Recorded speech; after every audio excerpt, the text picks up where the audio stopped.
When we're looking at productivity, we're actually talking about the ratio between outputs to inputs. Now, most people talk about productivity as I want to make more things or serve more customers. They're talking about just the output side of this ratio. But in reality, if I want to make more stuff, that usually requires more inputs. And that means I don't necessarily change productivity at all. So if I want to increase productivity, what I want to do is make more outputs with the same inputs or maintain my outputs and reduce my inputs.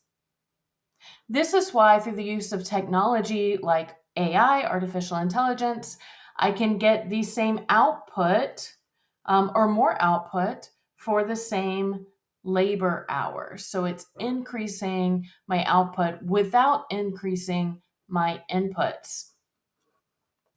Now, you can actually look at our national productivity numbers here in the US through the Bureau of Labor Statistics. You can go to the homepage, bls.gov, and check along the right hand side. You'll notice many economic indicators: the Consumer Price Index, CPI, unemployment rate, Producer Price Index, PPI, and then keep going down. You'll notice productivity.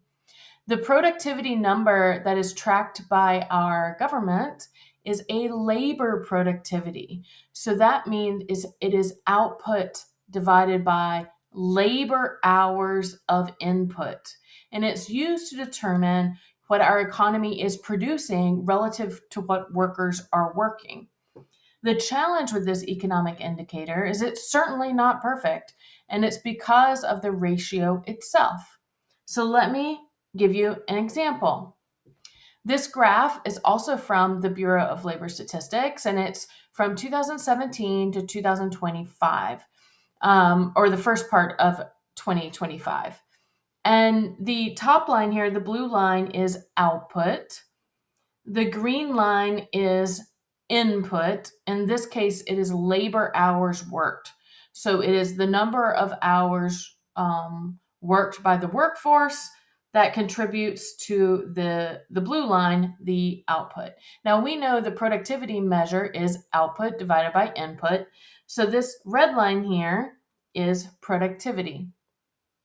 Now I want to show you an interesting thing that happened during COVID.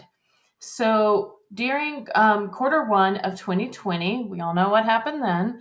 Our hours worked, our workforce dropped off dramatically, and so did our output, right? Output dropped dramatically.